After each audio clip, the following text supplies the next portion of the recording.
Good evening, New Sarum. The scene is set in the private room of Bianca's club at the Pleasure Palace. Bianca has arranged a meeting with Daisy to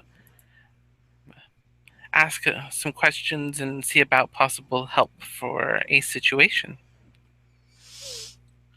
Daisy, kind of arrives. It maybe takes a while for her to make it to the private rooms as the club is interesting to her. So she might stare and gawk at people for a bit, or maybe gawk at the accoutrements on the wall, as suggestive that they might be. She'll finally make her way to the private room, knocking on the door quietly, but really not really waiting to let herself in. She just kind of walks herself in after knocking on the door. Good evening, my dear. Interesting evening. Interesting place you have here. Keeps things lively. I'd say so. You you wanted to talk about something? Yes, it's a somewhat strange question. Uh, I've heard through the grapevine that members of your clan have a knack at being able to keep the beast somewhat under control in yourself and others. Hmm. I don't know if that's necessarily true. She kind of shuffles a little uncomfortably as she sits on the chair to speak with you. I suppose it depends on who you speak with. I don't necessarily know if it's true, though it's kind of important that we don't, as it can take a toll on us. Although, I don't know if really my advice will help you. I do know that the Bruja tend to get their blood boiling a little bit quicker. I'm surprised you're not asking your grandsire or Val of any people. Val is really bad at keeping her temper, though, so let's be honest about that.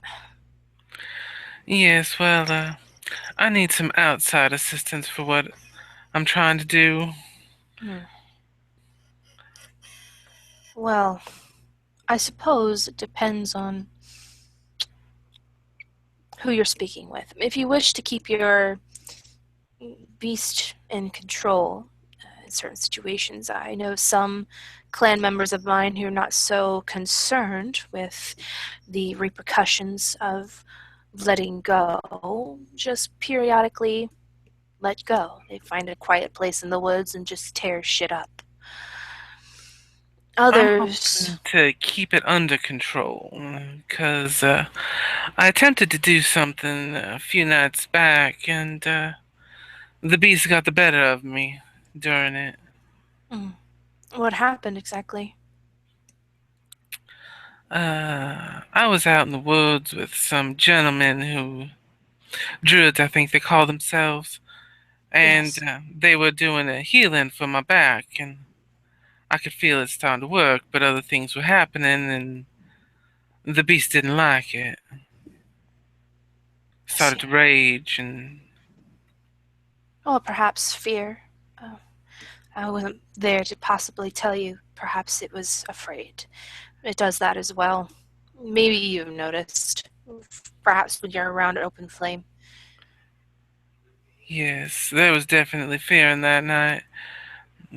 When I finally came to my senses, I was practically at the Fletcher Core power plant. Hmm. Yes. Well, let's see. As I said, some of my clansmen feel that just letting it out every once in a while helps. I'm not so sure. I feel that letting it out just encourages it, like perhaps an addictive drug. I myself just try to avoid those situations, but as you may or may not know, I'm not always successful, and I haven't been in the past. I try to keep well fed. I try to avoid conflict when I can. Mm. I try to find someplace quiet. I have other clansmen, or people I knew in the past at the very least, who merely just found a way to make everything meaningless, and they became apathetic to all things, which then made them not care. I don't know if that's necessarily good, but you understand what I'm saying, correct? Yes. They simply distance themselves from all things, or perhaps just stop caring about all things to the point where if something horrible were to happen to them, perhaps someone said something mad, or sorry, mad, something terrible, perhaps someone they knew got killed, perhaps if they killed someone else. At that point, they're just so far gone. But that's a risky road as well.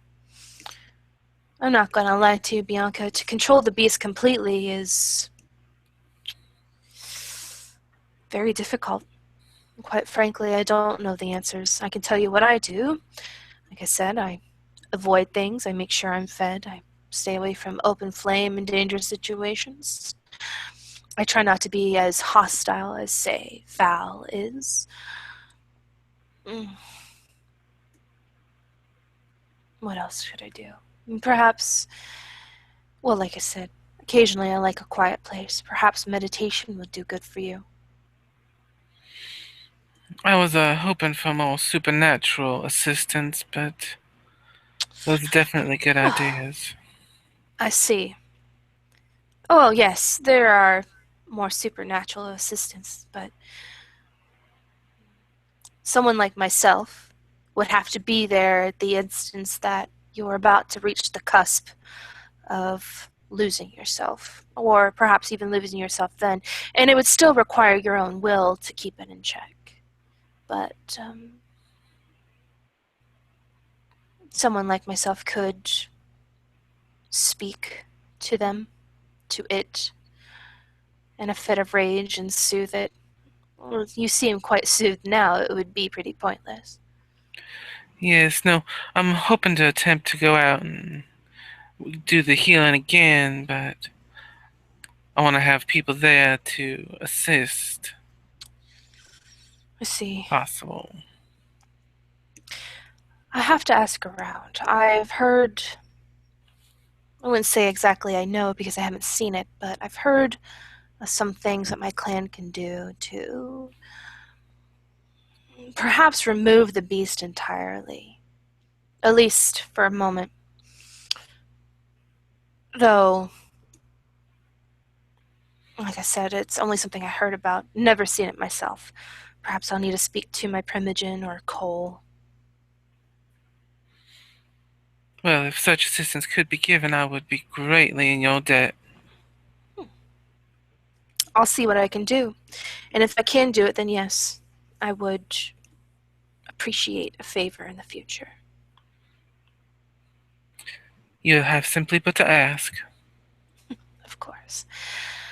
I have to do a little research then and see what I can dig up.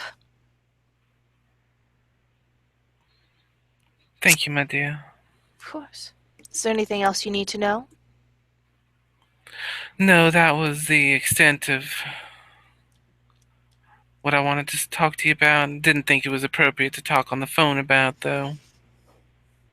No, no, I understand. I don't really care for these cell phones anyway. They make dealing with Kine easier, but they can be a headache just as much. There's so many buttons and things. Regardless, you don't need to hear my musings. I'll find my own way out. Thank you again for coming to speak with me. Of course. You have a good day. You too. And Daisy will kind of, she seemed amicable enough. She has a very slight smile as she just kind of nods and stands and quietly exits the way she came, which is probably through the front door. So she'll probably slowly make her way out, finding even stranger and weirder things as she leaves. And Bianca will watch on the cameras as she does so. One step closer to being healed, I hope. What will it truly cost me, though? And with that, this scene will come to an end.